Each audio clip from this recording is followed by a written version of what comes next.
どこまで話したっけどこまで話したっけどこまで話したっけមានន័យថានិយាយដល់ណាអញ្ចេះមិញ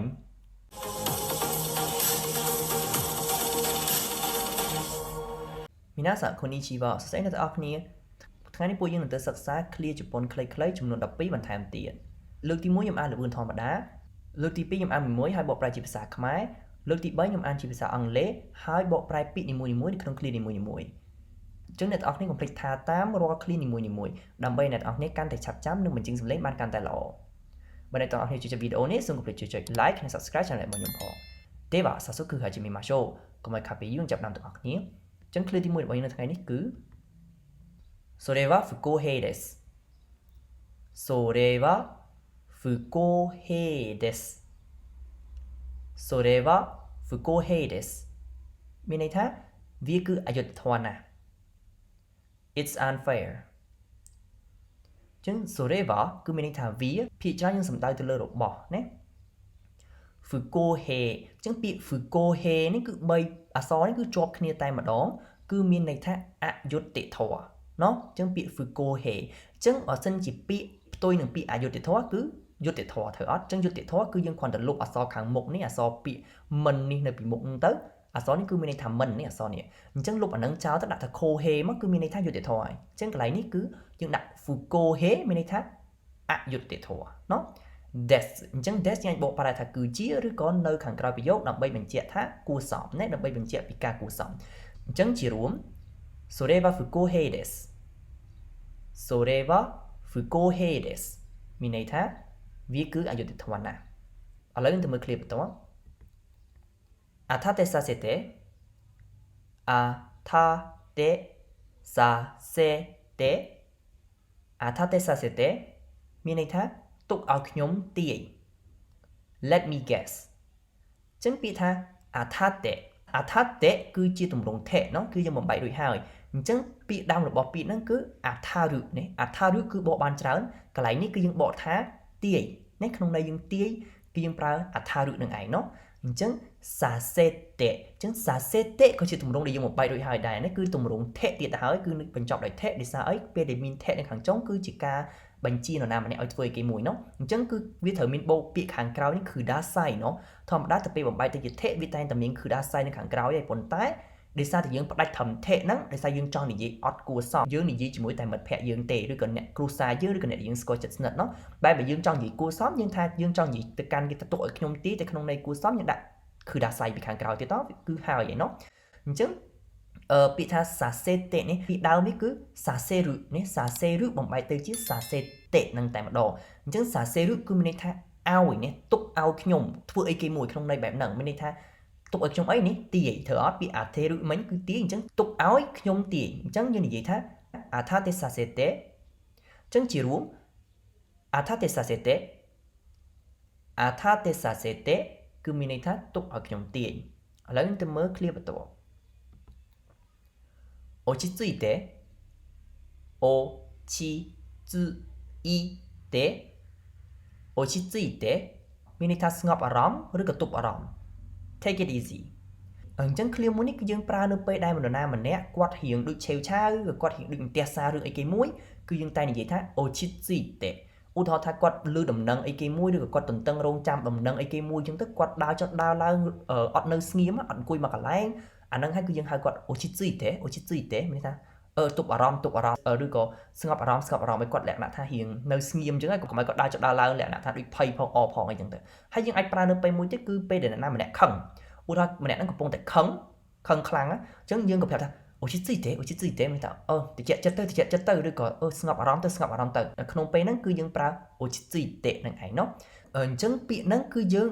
អត់បកចេញមួយទេណាគឺយើងបកមួយគឺយើងបកអត់យល់ទេព្រោះថាអានេះពាក្យនេះគេផ្គុំចូលគ្នាគេប្រើតែម្ដងណាអញ្ចឹង落ち着いてហ្នឹងគឺជាប់គ្នាតែម្ដងណោះគឺមានន័យថាស្ងប់អារម្មណ៍ណាអញ្ចឹងថេនៅខាងចុងនេះគឺយើងបំបែករួចហើយតាមពិតពាក្យដើមនេះគឺ落ち着くណា落ち着くគឺជាពាក្យដើម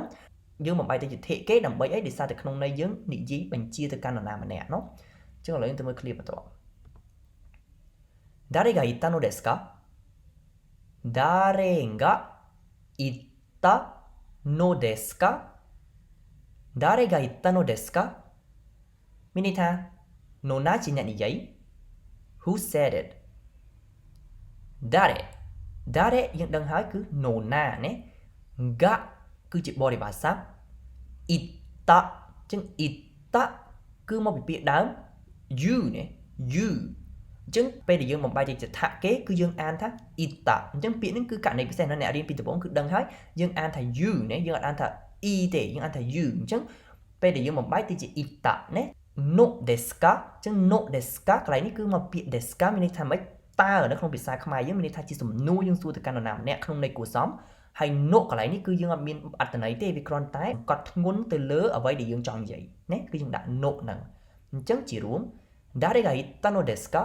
មានន័យថានរណាជាអ្នកនិយាយក្នុងន័យយើងឆ្ងល់ថារឿងនោះអ្នកឯងដឹងមកពីណានេះយើងសួរគេថាតើអ្នកណាអ្នកប្រាប់អ្នកឯងអញ្ចឹងទៅអញ្ចឹងឥឡូវទៅមើលឃ្លីបបន្ទាប់諦めてはいけない諦めてはいけない諦めてはいけないមានន័យថាមិនអាចចោះចាញ់ទេឬក៏មិនអាចចោះចាញ់បានទេ Don't give up ចឹងពាក្យថាអាគីរ៉ាមេតេគឺជាទម្រង់ថេកេដែលយើងបំបែករួចពាក្យដើមគឺអាគីរ៉ាមេរុណាអាគីរ៉ាមេរុគឺមានន័យថាចោះចាញ់បោះបង់ចោលអីគេមកជប់ធ្វើអាហ្នឹងគឺយើងប្រើពាក្យនឹងឯងណាចឹងទេវ៉ាអ៊ីកេណៃណាតាមពិតទម្រង់របស់វាគឺទេវ៉ាអ៊ីកេណៃណោះចឹងណានីទេវ៉ាអ៊ីកេណៃគឺមានន័យថាមិនអាចធ្វើអីគេមួយក្នុងន័យបែបហ្នឹងណាអញ្ចឹងអាគីរ៉ាមេតេវ៉ាអ៊ីកេណៃមានន័យថាមិនអាចកន្លែងនេះបកថាមិនអាចនេះទាំងអស់នេះបោះបង់ចោលយល់ទេអញ្ចឹងអាគីរ៉ាមេយើងត្រូវបំបែកទៅទម្រង់ថេសិនដើម្បីបូកជាមួយនឹងទេវ៉ាអ៊ីកេណៃនៅខាងក្រោយនេះវាជាវេយ្យាករណ៍ណាអញ្ចឹងទាំងអស់នេះអ្នកទាំងអស់នេះឃើញវាច្រើនអញ្ចឹងតែគឺត្រូវតែចំណាំតែម្ដងនេះទេវ៉ាអ៊ីកេណៃគឺមានន័យថាមិនអាចស្អីគេមួយអញ្ចឹងជារួមអាគីរ៉ាមេតេវ៉ាអ៊ីកេណៃមានន័យថាមិនអាចចោះចាញ់បានទេឥឡូវទៅមើលឃ្លីបបន្ទាប់私が確認します私が確認しますមានន័យថាខ្ញុំនឹងពិនិត្យឡើងវិញឬក៏ខ្ញុំនឹងបញ្ជាក់ឡើងវិញណា I'll check it 私យើងដឹងហើយគឺខ្ញុំណា ga គឺជាបរិយាស័ព្ទប្រធាន確認ចឹងពាក្យ確認គឺមានន័យថាពិនិត្យឬក៏បញ្ជាក់អ្វីមួយម្ដងទៀតឧទាហរណ៍ថាគេឲ្យយើងធ្វើរឿងអីគេមួយបន្ទាប់មកយើងធ្វើហើយរឿងហ្នឹងប៉ុន្តែយើងអត់ទាន់ច្បាស់ថាយើងធ្វើចប់បានល្អត្រឹមត្រូវហើយឬនៅទេអញ្ចឹងហើយគឺយើងត្រូវទៅមើលម្ដងទៀតទៅមើលការងារហ្នឹងម្ដងទៀតដើម្បីបញ្ជាក់ថា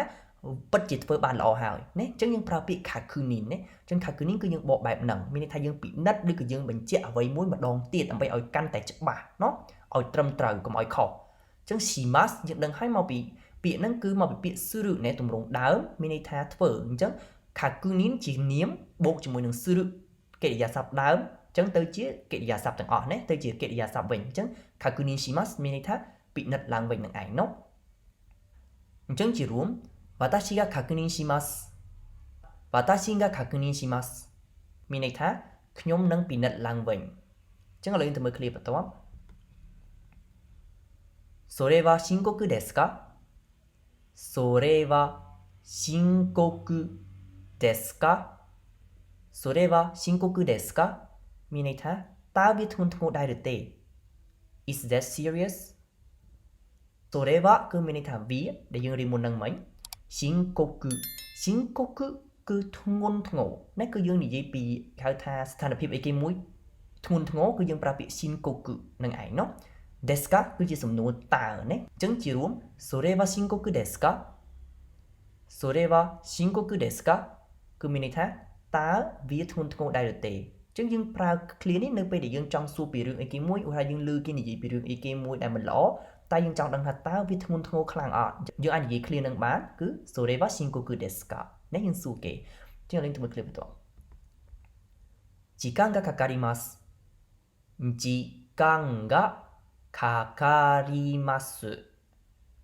時間がかかりますមានន័យថាត្រូវការចំណាយពេល it takes time ជីកង់គឺមានន័យថាពេលវេលាがគឺជាបរិបទសព្ទかかりますចឹងពាក្យថាかかりますហ្នឹងគឺជាទម្រង់ mas ណាទម្រង់ដើមគឺかかるណាពាក្យដើមគឺかかるមានន័យថាចំណាយចំណាយអីគេភាគច្រើនពាក្យហ្នឹងគឺចំណាយជាមួយនឹងលុយឬក៏ចំណាយជាមួយនឹងពេលវេលាអញ្ចឹងជារួម時間がかかります時間がかかりますមានន័យថាត្រូវការចំណាយពេលអញ្ចឹងកន្លែងនេះត្រូវការចំណាយពេលនេះយើងប្រើពេលណាគឺយើងប្រើឧទាហរណ៍ថាយើងត្រូវការចំណាយពេលក្នុងការធ្វើអីគេមួយឬក៏ចំណាយពេលរៀนចំណាយពេលទៅណាមួយអញ្ចឹងណាគឺយើងត្រូវការប្រើពេលវេលាច្រើនអានេះយើងប្រើពាក្យ時間がかかりますនឹងឯងអញ្ចឹងឥឡូវទៅមើល clear បន្ត現実を受け入れよう現実を受け入れよう現実を受け入れようមានន័យថាទទួលយកការពិតទៅណា Let's face it 現実មានន័យថារឿងពិតការពិត受け入れ受け入れកិរិយាសព្ទដើមគឺ受け入れるមានន័យថាទទួលយកហ្នឹងគឺហៅទទួលយកអីគេមួយទទួលយកគំនិតអ្នកដទៃហៅគេនិយាយមកគេឲ្យយោបល់អីយើងទទួលយកអញ្ចឹងណា受け入れるនឹងឯងមានន័យថាយើងទទួលយកអញ្ចឹងយកអីគេមួយយកនៅខាងក្រៅនេះក៏ជាវេយ្យាករណ៍ដែរមានន័យថាយើងបបួលអ្នកណាម្នាក់ឲ្យធ្វើអីគេមួយក្នុងន័យបែបហ្នឹងគឺយើងប្រើយកអញ្ចឹងកន្លែងនេះមានន័យថាអ្នកដែលនិយាយហ្នឹងគាត់ចង់និយាយមកកាន់យើងឲ្យយើងហ្នឹងទទួលយកការពិតទៅចង់និយាយអញ្ចឹងគឺគាត់ហៅយើងឲ្យទទួលយកការពិតនេះគឺគេប្រើយកនឹងឯងអញ្ចឹងជារួម現実を受け入れようមានន័យថាទទួលយកការពិតទៅណាអញ្ចឹងឥឡូវយើងទៅមើល clear បន្តどこまで話したっけどこまで話したっけどこまで話したっけមានន័យថានិយាយដល់ណាអញ្ចេះមិញ Where were we どこពាក្យថាどこមានន័យថាកន្លែងណានោះまでមានន័យថាដល់អញ្ចឹងどこまでមានន័យថាដល់កន្លែងណា話した話したគឺមកពីពាក្យដើម話すបំបែកទៅជាទម្រង់អតីតកាលទៅជា話したណាខេខាងក្រោយអញ្ចឹងខេហ្នឹងគឺមានរបៀបប្រើច្រើនអ្នកទាំងអស់គ្នាអាចទៅមើលបានគឺខ្ញុំបានបង្រៀនរួចហើយតើតើទៅនឹងការប្រើខេបើអ្នកទាំងអស់គ្នាចង់និយាយភាសាជប៉ុនបានពីរោះជាងមុនបានត្រឹមត្រូវជាងមុនអ្នកទាំងអស់គ្នាអាចទៅមើលបានការប្រើខេហ្នឹងគឺច្រើនណាស់ជនជាតិជប៉ុនចូលចិត្តប្រើពាក្យហ្នឹងប៉ុន្តែអត្ថន័យប្រហែលជាវាមានច្រើនវាអាចប្រហែលជាមាន 3-4 អត្ថន័យរបៀបប្រើខេហ្នឹងអញ្ចឹងអ្នកទាំងអស់គ្នាអាចទៅមើលបានតាម link នៅក្នុង description ខាងក្រោមនេះឬក៏អ្នកទាំងអស់គ្នាអាច click តាម link ខាងលើនេះក៏បានដែរនៅខាងស្ដាំដៃខាងលើអញ្ចឹងខេកន្លែងនេះគឺយើងបកថាអញ្ចេះនេះក្នុងន័យថាម៉េចឧទាហរណ៍ថាមិញនិយាយស្អីអញ្ចេះវាអញ្ចឹងអញ្ចេះនៅខាងក្រោយហ្នឹងឯងគឺខេកនឹងឯងនេះពេលនេះនៅក្នុង clear មួយនេះគឺវាមានន័យបែបហ្នឹងណាឧទាហរណ៍ថាយើងចង់និយាយថាមិញថាមិនចេះអញ្ចេះហ្នឹងឯងគឺខេកនឹងឯងនេះនៅខាងចុងអញ្ចឹងជារួមどこまで話したっけどこまで話したっけមានន័យថានិយាយដល់ណាអញ្ចេះមិញឥឡូវទៅមើល clear បន្តいるいるមានន័យថាត្រូវការអត់ want some いるហ្នឹងគឺតែមួយម៉ាត់ទេនេះគឺងាយមែនតើប៉ុន្តែអ្នកទាំងអស់គ្នាអាចនឹងច្រឡំបើសិនជាអ្នកទាំងអស់គ្នាអត់ចាប់អារម្មណ៍អញ្ចឹងいるនៅពេលដែលអ្នកទាំងអស់គ្នាមើលឬក៏អានគឺអ្នកទាំងអស់គ្នាអាចដឹងហើយតែដល់ពេលអ្នកទាំងអស់គ្នាស្ដាប់អ្នកទាំងអស់គ្នាអាចអត់ដឹងទេព្រោះពាក្យいるហ្នឹងវាមានន័យច្រើនវាមិនមែនមានតែមួយហ្នឹងទេអញ្ចឹងហើយមើលទៅលើអក្សរអ្នកទាំងអស់គ្នាឃើញអក្សរនេះគឺមានន័យថាត្រូវការហើយអញ្ចឹងបើឃើញអក្សរកាន់ជីនេះយើងដឹងថាអាហ្នឹងគេមានន័យថាត្រូវការតែដល់ពេលសិនជាមនុស្សគេនិយាយវិញបើសិនជាយើងបានទៅត្រឹមស្ដាប់គេនិយាយយើងអត់ដឹងថាគេចង់និយាយហ្នឹងមួយណាទេព្រោះពាក្យいるហ្នឹងពីក្នុងន័យមួយទៀតគឺនៅមានន័យថានៅឬក៏មានរបស់អីគេមួយតែនិយាយពីភាពរស់ដូចជាមនុស្សមានសត្វគេយើងប្រើいるដូចគ្នាប៉ុន្តែមិនមែនអក្សរមួយហ្នឹងទេគឺអក្សរផ្សេងមួយទៀតណាអក្សរកាន់ជីគឺខុសគ្នាអញ្ចឹងនៅពេលដែលអ្នកនរគ្នាឮគេនិយាយថាいるមួយម៉ាត់មិនដឹងថាគេចង់និយាយថាមានស្អីគេមួយឬក៏គេចង់និយាយថាត្រូវការអត់យល់ទេអញ្ចឹងយើងត្រូវគិតទៅលើស្ថានភាពជាក់ស្ដែងថាតើស្ថានភាពមួយហ្នឹងគេកំពុងតែនិយាយពីអីឧទាហរណ៍បើសិនជាគេមានកាន់របស់ញ៉ាំឬក៏កាន់ទឹកផឹកទឹកអីទឹកក្រូចអីចឹងគេសួរយើងいるមានន័យថាគេសួរយើងត្រូវការអត់យើងចង់ញ៉ាំអត់នឹងឯងគេសួរយើងអញ្ចឹងគឺគេប្រើប្រយោគនឹងដូចគ្នាគេប្រើពាក្យនឹងតែមួយម៉ាត់ហ្នឹងទេគឺいるប៉ុន្តែគឺងាយច្រឡំមែនតើប្រយ័ត្ននៅពេលដែលគេសួរឬអីផ្សេងមកថាគេចង់ដឹងថាម្នាក់ហ្នឹងនៅថ្នាក់អត់អញ្ចឹងគេនិយាយថាいるគេនិយាយអ៊ីរឹនឹងដូចគ្នាប៉ុន្តែអាចថាខាងមុខគេមាននិយាយអីគេអាចដាក់ថាណានីសាន់អ៊ីរឹមានន័យថានៅនឹងអត់ក្នុងន័យបែបយើងចង់សួររកមនុស្សក៏យើងប្រើអ៊ីរឹដែរណាតែអ៊ីរឹហ្នឹងគ្រាន់តែថាអក្សរខុសគ្នាเนาะអញ្ចឹងកុំឲ្យច្រឡំណាឥឡូវយើងទៅមើល clear ចុងក្រោយរបស់យើងゆっくり話してくださいゆっくり話してくださいゆっくり話してくださいមានន័យថាសូមធ្វើតាមសម្រួលទៅ take your time ゆっくりមានន័យថាយឺតមួយចឹងしてくださいមកពីពាក្យដើមស៊ូរឹបំបែកទៅជា take くださいអញ្ចឹងមានន័យថាធ្វើអញ្ចឹងទៅជាសូមធ្វើពាក្យថាゆっくりしてくださいនោះគឺយើងអាចបកបានច្រើនប៉ុន្តែក្នុងន័យថាធ្វើអីគេមួយយឺតអត់បង្ខំនេះគឺយើងប្រើបែបហ្នឹងក្នុងន័យបែបហ្នឹងអញ្ចឹងជារួមゆっくりしてくださいゆっくりしてくださいមានន័យថាសូមធ្វើតាមសម្រួលទៅណាឬក៏សូមធ្វើមួយទៅឬក៏សូមធ្វើយឺតទៅនេះគឺយើងបកបានច្រើនいかがでしたかយ៉ាងម៉េចអ្នកទាំងអស់គ្នាចំពោះ clear ទាំង12នៅថ្ងៃនេះចឹងខ្ញុំសង្ឃឹមថាអ្នកទាំងអស់គ្នានឹងអាចចងចាំ clear ទាំង12ថ្ងៃនេះហើយយកវាទៅប្រើប្រាស់នៅក្នុងជីវភាពប្រចាំថ្ងៃអ្នកទាំងអស់គ្នាបានខ្ញុំសង្ឃឹមថាវីដេអូនេះនឹងជួយអ្នកទាំងអស់គ្នាក្នុងការរៀនភាសាជប៉ុនបន្ថែមទៀតそれではまた次回の動画でお会いしましょうជួបគ្នានៅវីដេអូក្រោយទៀតបាយ